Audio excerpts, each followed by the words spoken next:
السنه دي كان ميركاتو مثير، والحمد لله رب العالمين. النوش رجع تاني الزمالك هو اللي يعمله، لان جمهور الزمالك وانا واحد منهم اعتدنا طوال اخر 10 سنين تقريبا مع مرتضى منصور ان احنا النوش اللي بيحصل في الميركاتو الزمالك اللي عامله. الموضوع اختلف اخر سنتين ثلاثه فعلا، حتى في نهايه فتره مرتضى منصور، لان كانت بانت الفوارق بقى. ميركاتو السنه دي كان صعب جدا على الزمالك، لانك محتاج تبني فريق يقدر ينافس الاهلي وبيراميدز، يقدر ينافس الاهلي بفلوسه بامكانياته وبسكواد من ريحه العشريه السوداء بتاعتنا، سكواد متكامل. الاهلي قدر يجمع اسامي ما افتكرش ان مثلا تشكيله الاهلي من بعد اعتزال ابو تريكه وبركات والناس دي كان فيها العدد ده من اللعيبه الدوليه. شوف تريزيجيه وزيزو وغيرهم حتى يعني لما راح جاب لعيب نص ملعب، جاب محمد علي بن رمضان مثلا اللي هو لعيب كان دولي في تونس يعني، وهيرجع تاني يلعب في منتخب تونس لان محمد علي هيقوم مع الاهلي. فانت قدام اتنين منافسين يمتلكوا الاستقرار والفلوس، وعندهم اوريدي فرقتين جامدين، اذا كان بيراميدز بامكانياته او الاهلي. للاسف احنا كنا داخلين السنه دي تقريبا ده اقل سكواد من 2005 من 2006 مثلا للزمالك. يا جماعه احنا مفنشين دوري بمصطفى شلبي وإيشو وينجين، احنا عمالين نبص في راس ناصر منسي لانه بيعمل الطبيعي والمنطقي. فانا داخل كده بنص فرقه، وببالغ ان قلت نص فرقه والله. فانا محتاج امشي لعيبه كتير جدا ما يستحقوش يلعبوا للزمالك، ومحتاج ان انا اجيب مش اقل من 10 لعيبه يخشوا التيم ويكون فيهم اسامي تشيل الفرقه دي، لان مفيش حد شايلها.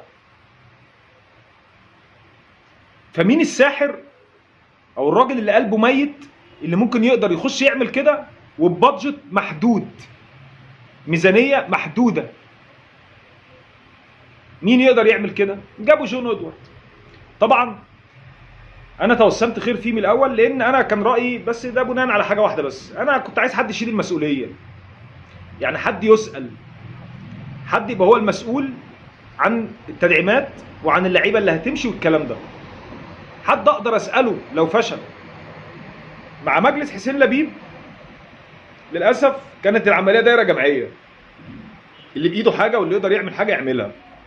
فكنا بنلاقي الاستاذ ابراهيم عبد الله الشهير ببقه بيجيب صفقات، وبنلاقي الاستاذ الدكتور عبد الله جورج سعد اللي ما اعرفش ايه علاقته بالكوره غير ان هو كان طبيب الفريق السابق بيجيب صفقات. بطبيعه الحال الكابتن احمد سليمان لانه راجل طبعا كان لعيب كوره فهو هيجيب كده كده، هو المشرف فهو بيجيب هو كمان، والكابتن حسين السيد المسؤول عن قطاع الناشئين والكلام ده بيجيب هو كمان، والكابتن حسين لبيب بيجيب، والاستاذ رامي صحي بيجيب، الناس كلها بتجيب. انت ما تعرفش مين اصلا اختار وبناء على ايه او اختار ليه. وكانت النتيجه ان احنا شفنا لعيبه زي ميشالاك وعمر فرج ومهاب ياسر وسيدو نداي وكوستا وليله طويله كده، يعني كانت نتيجه مأساويه، نتيجه كارثيه. تبعتها ان احنا فنشنا السنه ما عندناش فرقه، والمطلوب مني ان انا اخش السيزون ده اعمل فرقه جامده عشان اصعد دوري ابطال، عشان اقدر انافس على دوري الابطال واكسبه عشان العب كاس عالم. ده الطبيعي، ده الطبيعي والمنطقي لفريق زي الزمالك، وعشان ده الطبيعي فانا لازم اشتغل على كده. فانا هجيب واحد زي جون ادوارد. طبعا هو الهدف من جون ادوارد في الاول، الفكره طبعا كانت فكره لجنه التخطيط، تمام، عشان نكون في الصوره برضه، لان الناس برضه عارفه ومش يعني مش بيكبروا، وعارفين ان الموضوع صعب مش سهل، وان فعلا الفكره مش انك انت تقنع لعيب وتجيبه، على قد ما هي ده انت هتجيب بناء على ايه، وهتجيب بكام، وهل اللعيب ده استثمار ولا لا. طب وهل اللعيب ده يناسب الطريقه اللي هيلعب بيها المدرب او لا. وكانت النتيجه طبعا الناس جت في اسبوع جابت الجفالي ومصدق ومحمود جهاد واحمد حسام. احمد حسام جاله صليبي ومصدق ها كويس، والجفالي طبعا اتصاب على طول، ومحمود جهاد متصاب على طول. فانت كجون ادوارد داخل محتاج معجزه. الراجل كل اللي عمله ان هو اشتغل، ما ظهرش، ملوش تصريحات، ما بيتكلمش خالص، جاي يشتغل بس، جاي يشتغل بس. انا واحد من الناس لو كنت هتسالني مثلا من قبل تعيين جون ادوارد او الكلام ده، هل كنت تعتقد في يوم من الايام ان الزمالك هيكون ليه مدير رياضي؟ المدير الرياضي ده هو المسؤول عن قطاع الكوره كله، يجيب مين ويودي مين ويمشي مين ويقعد مين ويتعاقد مع مين وكده. كنت اقول لك لا طبعا مستحيل، ما حدش هيرضى من مجلس ان التورته الكبيره بتاعت الانتقالات دي تضيع من ايديهم، ان هي سبوبه. لكن اللي خلى المجلس ده يعمل كده الفشل، الفشل وقله الحيله. الناس استسلمت. الناس دي جابت لجنه التخطيط. يا جماعه لجنه التخطيط جت، لجنه التخطيط معاهم لجنه الاستثمار. فلجنه الاستثمار فيها الناس اللي بتدفع الفلوس. الناس اللي بتدفع الفلوس دي هي اللي مقعده المجلس ده في مكانه لحد دلوقتي بالفلوس اللي اتدفعت. تمام؟ فانا لما اجي اقول لك لا انت ماشي غلط وسع انت واشيل انا المسؤوليه، فمعنى كده فعلا انك انت راجل فشلت واستسلمت استسلام تام للفشل ده. تمام؟ والنتيجه قدام الكل يعني. فبطبيعه الحال لجنه التخطيط برضو من ساعه ما عانت في اسبوع، اذا كان الكابتن حازم امام وعمرو الجنايني وميدو، لما شافوا المعاناه قال لك لا احنا عايزين حد متخصص بقى، عايزين حد متخصص، زمن الميغا ده يخلص. فكان الترشيح لجون ادوارد. الراجل دخل الميركاتو بميزانيه محدوده. ايه اللي عمله؟ قدر يسوق مصطفى شلبي، لعيب زي مصطفى شلبي، لعيب غير مرغوب في وجوده في الفريق، ب 35 مليون للبنك الاهلي. قدر يبيع سيد نيمار ب 25 مليون. قدر يخرج لك احمد الجفالي ب 200,000 دولار اعاره و800 لو النادي عايز يشتريه، يعني توتال صفقه مليون دولار. قدر يخرج مهاب ياسر ويفسخ معاه واللاعب يتنازل عن مستحقاته ويوصل معاه لاتفاق كويس وما الزمالك ما يدفعش مليم. وداخل على فرقه للاسف محتاجه تتفور. عندك ملف زي ملف سيف الجزيري، لعيب مش عايز يمشي وفاكر ان النادي ده تكيه ليه مثلا، ووكيله نفس الكلام بيقول لك ليه افضله مكان اجنبي، عايزين تمشوني ادوني عقدي كله. حاجه ما بتحصلش اصلا خالص. مش مثلا لعيب يشوف انه ملوش مش هيبقى ليه فرصه، او النادي مش عايزه، او المدير الفني ممكن ما يكونش محتاجه معاه ويروح عامل كده. فده لعيب انت تقدر توصفه بايه؟ عندك ملفات مثلا صلاح مصدق، لما جينا لعبنا باثنين اتكشف وعنده بعض العيوب، فما ينفعش مثلا في مركز زي المدافع انا عندي رفاهيه ان انا اجيب محليين نفس المستوى يمكن احسن واخلي واحد اجنبي بيقبض بالدولار ايا كان مرتبه. صلاح مصدق مثلا بياخد في الزمالك 200,000 دولار، يعني 10 مليون جنيه، مرتب مش كبير. تمام؟ لكن اسمه محترف، واخد مكان محترف. فكان النادي مثلا بيسعى ان هو يبيعه لكن برقم محترم. هنا بقى يبان دور الصنايعي الشاطر الجواهرجي زي ما بيقولوا. جون ادوارد قدر يجيب من اللعيبه اللي استغنى عنهم 102 مليون، 102 مليون جنيه. فانت قدام حد لا قدر يعني يحل معضله. كان في لعيبه برضو محتاجه تتسوق تاني، لكن انت ما وصلتش لاتفاق يرضيك انت بالهدف اللي انت عايز توصله. هو كان عايز ياخد من كل لعيب فلوس. هو الراجل شاطر يعني، كان عايز ياخد من كل لعيب هيمشي فلوس. ده قديما ما كانش بيحصل اصلا. انت كنت بتفرح لما لعيب يقول لك طب افسخ واديني بقيه مستحقاتي وامشي ومش هطالب بقيه عقدي. كنت بتفرح. فانت لا، الراجل بيجيب لك فلوس من لعيبه انت مش عايزها ويفضي لك مكان. تعاقدات الزمالك انا عارف ان هي ما فيهاش اسامي كبيره، يعني على مستوى التعاقدات لو كنت سالت اي واحد زملكاوي قبل الميركاتو بتحلم بايه او مستني، بلاش تحلم بايه عشان احنا الناس الزملكاويه عندنا احلامهم بتشطح.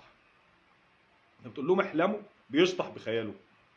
فانت لا، انت شايف في ظروف النادي الحاليه وبالميزانيه المحدوده وبحجم الاختراق اللي بيعاني منه النادي مخترق يا جماعه. كله بينقل الاخبار لكله. النادي كان مرتع للصحفيين وللمواقع بتاع بير السلم، حتى دول بيعرفوا عننا كلام. يعني ما الموضوع كان صعب قوي. نادي مخترق في كل النواحي، مخترق. غرفه الملابس بتاعه الفريق مخترقه. متخيلين ازاي انا اقفل بابي على نفسي واقدر اعمل نظام فعلا، واجيب الناس اللي تطبق لي النظام ده،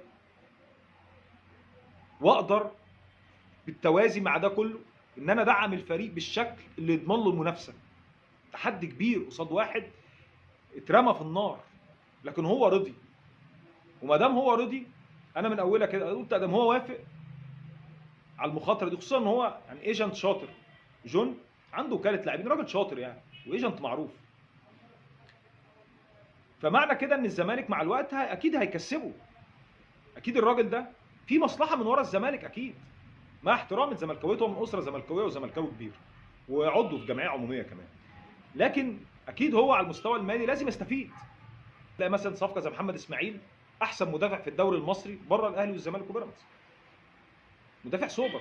دي صفقه تصنف ان هي كلاس ايه. احمد ربيع من احسن لعيبه نص الملعب اللي ظهرت في الدوري المصري، والاهلي كان عايزه. احمد ربيع كان الاهلي اول ما كابتن محمد يوسف مسك مدير رياضي، وفي وجود عماد النحاس لما كان ماسك مدير فني، كانوا بيقولوا ان احنا نمشي احمد رضا ونجيب احمد ربيع، وتفاوضوا فعلا مع البنك الاهلي، تمام، لكن ما كملتش يعني. فلما تلاقي احمد ربيع، انت لو جيت فنطت لعيبه السته اللي في الدوري هتلاقي حامد حمدان وربيع تقريبا.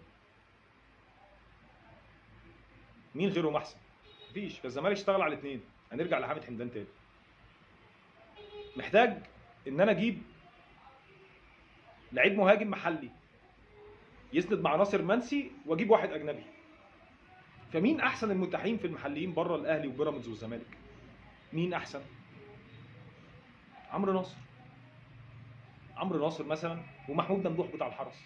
يمكن عمرو بروفايل يناسب الزمالك اكتر من محمود ممدوح، فراح جاب عمرو ناصر.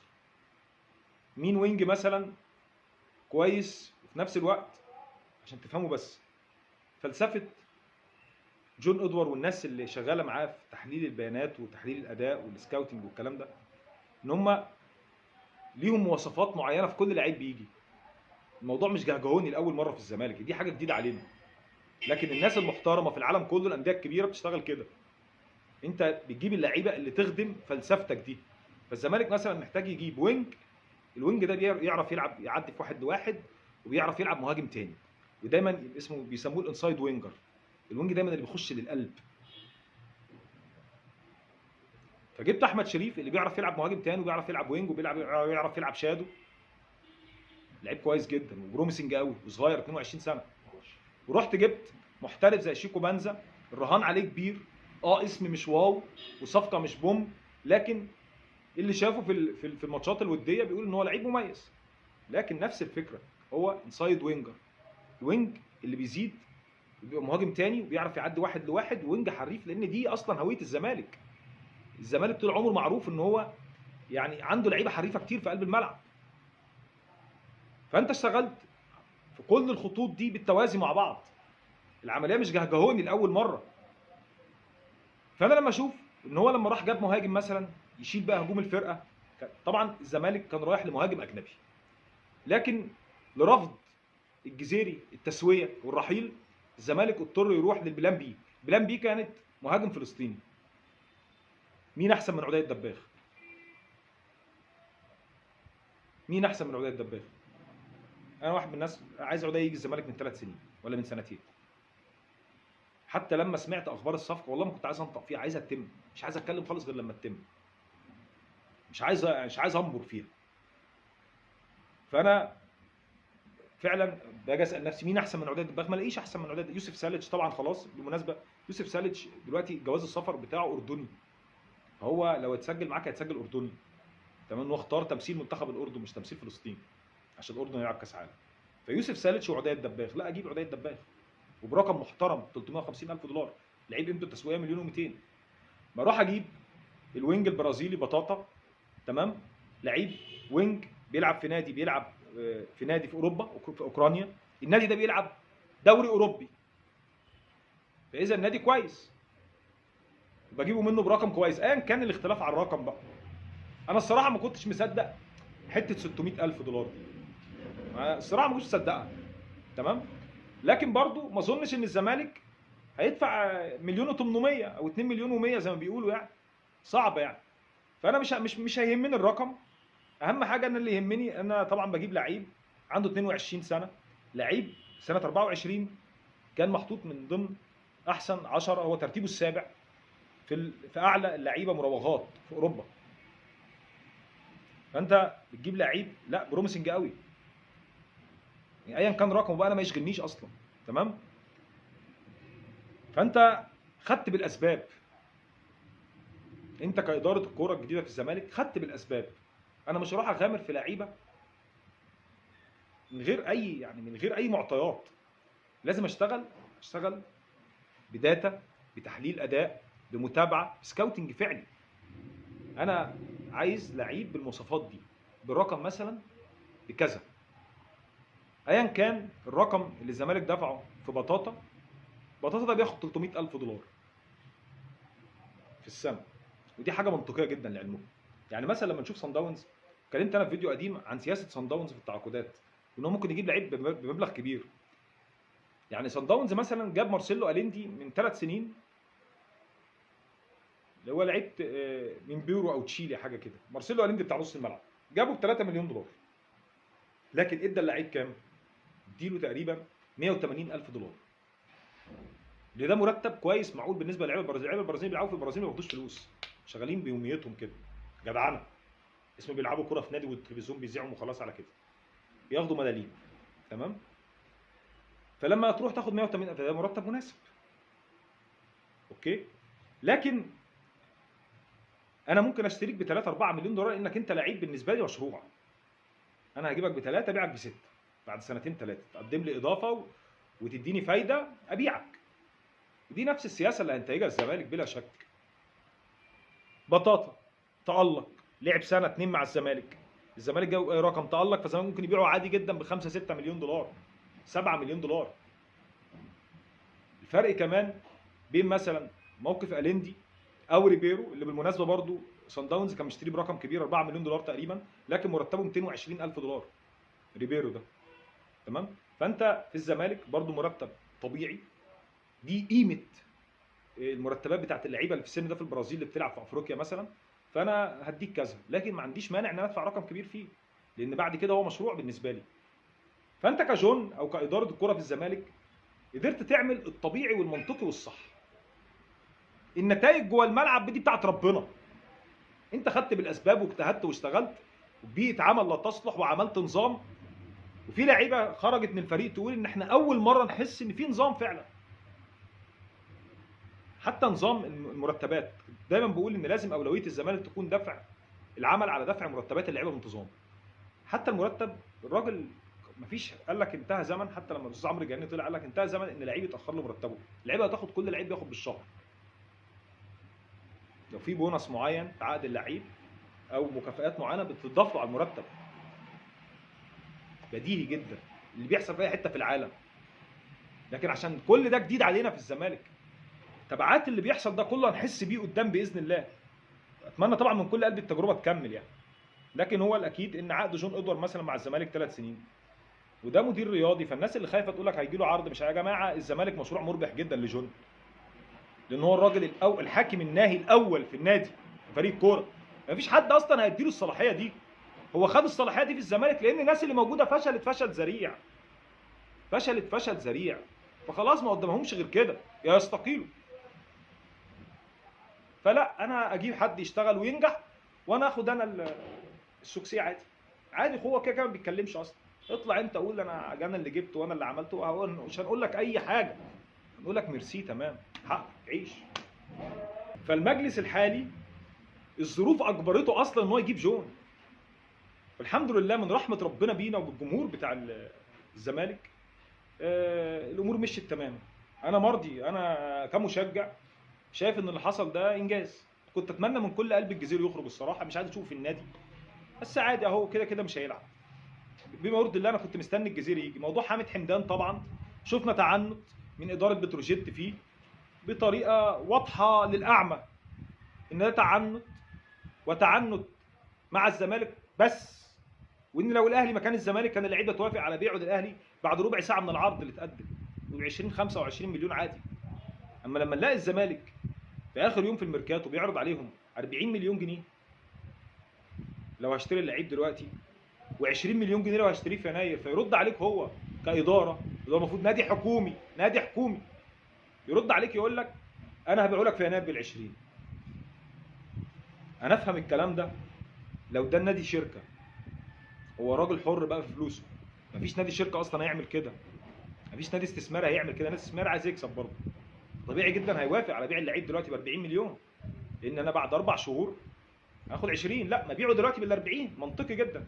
لكن عشان النادي بتروجيت ده نادي حكومي وماله مال عام، مش مال مثلا رئيس الشركه ولا مال رئيس النادي، عادي يفرطوا فيه، بس يفرطوا في 20 مليون بالسهل. المهم ان انا اعند وانفذ اللي في دماغي، ما انا ما حدش بيحاسبني، ما هو مال ابوه، هو مال اهاليهم. هو جالك 40 مليون تقول له لا انا اخدهم بعد 4 شهور 20؟ يا عم الواد اصلا ما بيتدربش معاك بقاله 10 ايام 15 يوم، انت اصلا ماتشين 3 عشان يخش مع الفرقه ده ان دخل. فانت مستني ايه؟ تعنت مش مفهوم الصراحه. بيقول لك اصل احنا بنرسي قواعد. قواعد ايه اللي بترسيها يا عم؟ انت بايع لعيب في نص السيزون للاهلي، في نص السيزون. انا عايز افهم برضو ايه الفكره اصلا. ما علينا، كده كده يعني ايه، حامد لعيب كويس وكل حاجه، لكن برضو مش هو الواو يعني، مش هو الواو، مش هو اللي الزمالك يقاتل عليه بالشكل ده عشان هو فنيا، هو فنيا هيفيد الزمالك، لكن مش هو اللعيب اللي فعلا الزمالك هيقاتل عليه كده. لكن الناس في الزمالك كانت بتوصل رساله، انا عايزك انت اتمسكت بيا وقفت قصاد الدنيا عشاني، فانا معاك، مكمل معاك ومش هسيبك. والزمالك فعلا ما سابش حامد حمدان لحد الاخر، وهتتم الديل هيتم في يناير. الديل هيتم في يناير بنسبه اكيده، بنسبه كبيره هيتم في يناير. الزمالك كان برضو قدامه لعيبه كتير كويسه، لكن ما كانش فيه امكانيه للتعاقد مع الانديه اللي ما بتبيعلكش، زي سيراميكا مثلا. سيراميكا ما بيبيعلكش. مودرن هيتعنت معاك جدا. مودرن طلبت منه محمد موسى قال لك لا ده مش هبيعه، ده مشروع النادي. مشروع ايه يا عم؟ انت النادي ده كل سنه بيتباع لحد جديد. النادي ده اصلا ما عرفوش ملاك القدام سحبوا استثماراتهم، مش الدنيا اصلا مش واضحه عندكم. يعني انتوا حتى مش نادي استثمار، انتوا بتدفعوا بس. انتوا اخر لعيبه بعتوها كان محمد رضا بوب ومحمود مرعي ومش عارف مين الواد الثالث لبيراميدز، مهند لاشين. دي البيعه الوحيده اللي انت بعتها بفلوس تقريبا. فانت برضه يعني مش نادي ان عايز تكسب، يعني ما انت ما بتكسبش اصلا. انا افهم زد بيبيع لان زد بيكسب. انا الحمد لله من اول السيزون قلت ان انا مش مع فكره ان الناس اللي بتقول ان زد مش هيبيع للزمالك. لا، زد ونجيب ساويرس والناس قال ساويرس ناس محترفين جدا وعايزين يكسبوا، يبيعوا للجن الازرق عادي. فانا كنت مقتنع بكده وفضلت اقول كده. وهم ناس يعني يهمهم مصلحتهم في الاول في الاخر، ما بينتموش لحد، عشان نكون في الصوره بس. فانت برضو كان عندك كم معضله كده اشتغلت عليها وقدرت تحل باللعيبه الفلسطينيين زي ادم قايد، قدرت تحل بلعيب تحت السن زي معالي. فانت اشتغلت فعلا، انا كمشجع شايفك اشتغلت. اللي جاي بتاع اللعيبه والمدير الفني والجمهور. انا كمشجع او مشجع اللي بيروح الاستاد مثلا، دوره المسانده والمؤازره بس كده. دورك المسانده والمؤازره. جهاز الفني واللعيبه انا عايز اكسب، انا عايز اخد بطولات من اول سنه. المشروع لسه جديد وفي لعيبه كتير دخلت على الفرقه، لكن انا للاسف ما عنديش رفاهيه الانتظار. انا محتاجه، لكن انا هصبر شويه، هصبر على الاداء، هصبر على النتائج لو تذبذبت شويه في الاول او الدنيا ما مشيتش احسن حاجه في الاول لحد ما تلاقي التوليفه كويسه. لكن على الاقل خالص هطالبك ان انا نافس، ابقى موجود في كل حاجه، في كل بطوله. يعني دي هويتي مش هستغنى عنها، مش هستغنى عنها. المنافسين بتوعك مستقرين جدا. الاهلي حدث ولا حرج. حتى بيراميدز لما مثلا تقدر تقول بيراميدز برضو فريقه مكتمل بالاضافات اللي جت، الناس اللي كانت خارجه اعاره ورجعت زي رضا بوب وسلاكه، دول هيعملوا اضافه برضو، هيسندوا الدكه قوي، يعملوا عمق للتشكيله. انت تبيع ابراهيم عادل احسن لعيب عندك، تجيب برضو حد زي ايفرتون، ممكن يكون ده ابجريد اصلا، ممكن يكون ايفرتون اعلى من ابراهيم، ان ايفرتون لعيب كبير. فانت برضو ممكن يكون عملت ابجريد للمركز ده، مش عكس الاهلي. الاهلي هيعاني جدا في غياب اسامه ابو علي. انا شايف ان الاهلي لا، انا شايف ان الاهلي مش هيبقى بقوه مثلا القوه اللي كان عليها مع اسامه ابو علي باي شكل. اسامه ابو علي مهاجم جه الدوري المصري غلط، عشان نكون في الصوره بس. مهاجم متكامل متكامل. فانت من غير اسامه ابو علي هتعاني. محمد شريف مش هو المهاجم اللي هيقدر يحل محل وسام، هيعاني جدا لان الجمهور بطبيعه الحال هيعمل مقارنات. كان لسه عندي من شهور وسام بيجيب جوان بكل حاجه، فاولات وضربات جزاء وبالراس وبالرجل وبكل حاجه، بشمال وبيمين وبيسند وبيعمل. وسام كان حكايه. جراديشار انا اسف مش ده المهاجم اللي انت برضه شيل هجوم الاهلي. فالاهلي هيعاني هجوميا. الرهان هنا على ان الاهلي عنده تنوع في حته الاجنحه. عنده زيزو وعنده تريزيجيه وعنده حسين الشحات وعنده محمد طاهر وعنده محمد عبد الله اللي بالمناسبه لعيب كويس قوي، وهو اللعيب الاشول الوحيد اصلا في هجوم الاهلي. هو لعيب كويس جدا بالمناسبه، لو رجليه راحت وحتى لو شارك كبديل او بدات تعتمد عليه وتدخله في التيم هيعمل لك اضافه، ولعيب كويس جدا. مش هيطول كتير في الاهلي. لو الواد ده لعب في الاهلي مش هيطول كتير، بس هو مش هيلعب طبعا. مش هيلعب. انا متوقع ان الاهلي يبدا السيزون بزيزو مثلا وتريزيجيه كاجنحه. انا شايف كده هيبدا بالاثنين دول. بعد ماتشين ثلاثه زيزو ده هيقعد دكه وحسين الشحات هيلعب عليه او طاهر محمد طاهر. واحتمال بعد برضه ماتشين ثلاثه تريزيجيه هيقعد وهيلعب عليه بن شرقي بقى. يلعب عليه مجدي قفشه حتى. المهم ان تريزيجيه وزيزو انا اتوقع ان الدنيا مش هتكون معاهم احسن حاجه يعني. بالذات زيزو تمام. انا كنت عايز صراحه برضه اتكلم عن ديانج. الناس الفتره الاخيره بحس ان جمهور الاهلي بيشوف ديانج لاول مره مثلا بيقولوا عليه ان هو لعيب فاجر. افتكرت دلوقتي ان هو لعيب فاجر بعد ما خرج عربي. انت بس افتكرت ان هو لعيب جامد بعد ما شفت مروان عطيه. هو ديانج فعلا لعيب كويس، لكن مش هو اللعيب اللي هو انت عمال تقول يا ده ديانج في التعامل حتى مع الضغط او في حته الرؤيه، ان هو الراجل لعيب نص الملعب اللي عنده الرؤيه والكلام ده ويقدر يعمل اللونج باص والكلام ده والتمريرات. لا مش بتاع كده. ديانج فعلا هيبقى جيد جدا للاهلي في الوقت ده، لان الاهلي بيلعب ب 2-8 مثلا، هيلعب بامام عاشور ومحمد علي بن رمضان، والاثنين دايما يبقوا فاتحين وطايرين. فانا محتاج اللعيب السته اللي تحتيهم يلم وراهم بس. فالدور ده فعلا ما حدش هيقوم بيه احسن من ديانج. ديانج لعيب سته كلاسيكي قوي. انا مش مع يعني ايه النفخ الكتير قوي اللي بيقول لك ده طالب 1,800,000. لا ما يستاهلش الارقام دي خالص. في لعيب مثلا هقول اسمه محمد زجرانه كان بيلعب في مولوديه الجزائر، لم يكن مش عارف بيلعب دلوقتي ولا لا. قد ديانج ده مرتين ثلاثه. لعيب كوره سريع وخفيف وبيزيد وبيتحرك، لعيب سته. فانا شايف ان ديانج يعني مش عارف في افواره في موضوع ديانج وامكانيات ديانج. كل ده بيتم يعني الصراحه بدون سبب. انت كان لعيب عندك كولر همشه مبقاش موجود خالص، مبقاش بيشارك، فانت خرجته اعاره عشان ما بيلعبش. فجاه واحده انت رجعته وافتكرت ان هو فارس الفرسان. انا عايز برضه موضوع ديانج ده بالنسبه لي لغز. شايف في حفله تنجيم كبيره قوي لديانج مع انه لعيب عادي يعني. هو لعيب كويس جدا طبعا وقوي قوي، دبابه فعلا والتحامات وما شاء الله، لكن هو برضه عنده قصور كبير وعنده عيوب. هو عنده دلوقتي 26 سنه تقريبا. العيوب دي هو ما قدرش يطور منها يعني. فالاهلي او بيراميدز الاثنين اقوى منك في الوقت الحالي، لكن هو من امتى السكواد الاقوى هو اللي بياخد البطوله في الاخر. احنا يا جدعان كان معانا زيزو بن شرقي وامام وفرجاني ومش عارفه مين، خسرنا الدوري بفرق 20 بونت. ومصطفى محمد كمان كان معانا، خسرنا الدوري بفرق 20 بونت. وبفريرا بلعيبه زي ابن اسامه نبيه لعيب الكحول وسيف جعفر. كان معاهم امام عاشور وبن شرقي، لكن برضه لعيبه كوحيد. سيف جعفر ومش عارفه وعبد غني بيلعب سته والجزيري مهاجم. لعيبه كوحيد خدت الدوري والكاس كمان. فدايما طبعا السكواد معيار مهم، معيار الاهم، لكن انا شايف برضو ان هي نسبه وتناسب. مدير فني كويس مع سكواد يعني سكواد عادي ممكن يحقق بيه نجاحات كبيره جدا، لكن سكواد كبير مع مدير فني محدود مش هيعمل اي حاجه.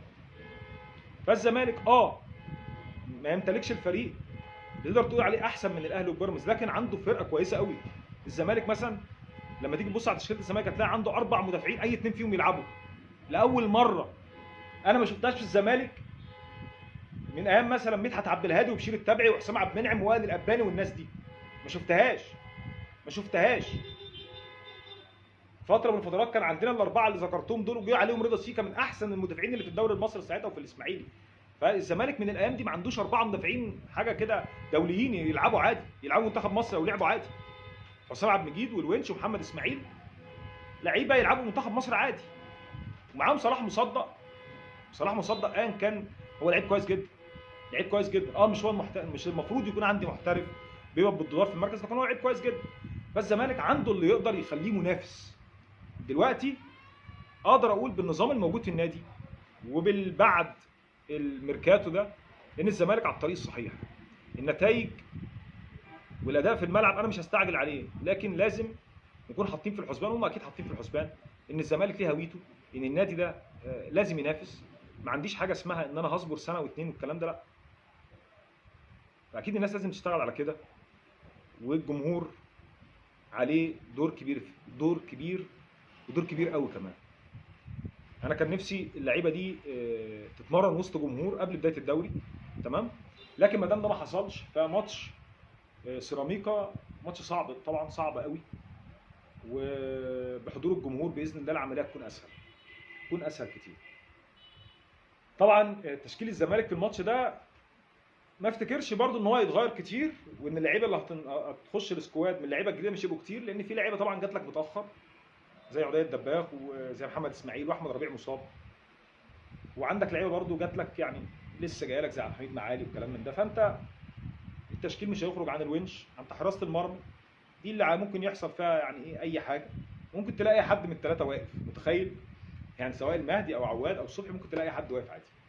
فانا اتوقع مثلا اقول محمد صبحي هو اللي واقف. باك شمال محمود بن تايج، اثنين مدافعين الونش وحسام عبد المجيد. ناحيه اليمين مفيش غير عمر جابر، تمام. باذن الله في يناير لازم النادي يشتغل على باك يمين يعني. عمر جابر، حتى الواد اللي هو بيقولوا تحت السن ده بيقولوا فيه مشكله وكلام من ده، وتشينجو، فمش هينفع يجي.